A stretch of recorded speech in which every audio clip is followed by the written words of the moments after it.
Kapapasok lamang po na balita, niyanig ng 7.5 magnitude earthquake ang eastern portion ng bansang Taiwan, dakong alas 8:50 ng umaga.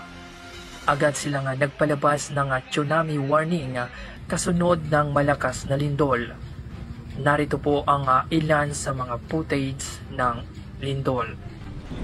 Alright, naduhog na tong news ikan sa scope update. So 7.5 or 7.58 magnitude earthquake sa Taiwan. So sa atong previous video na pakita na nato to ganina no, o kani ang isa oh. Grabe, tumbagin ang building. Nihirig siya, nihirig. Dire, naon na nyo. Oh, nagauyog jud ang pati ang poste sa tren, naana jud siya oh. Grabe gyud kakusog. Giduyan jud ang latayanan sa tren. Oh, ang poste oh. Grabe tayo sa poste. Kani dire, nagabalance gyud ang bakilid. Oh, grabe ang abog.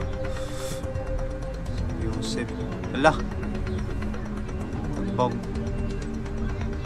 Ah.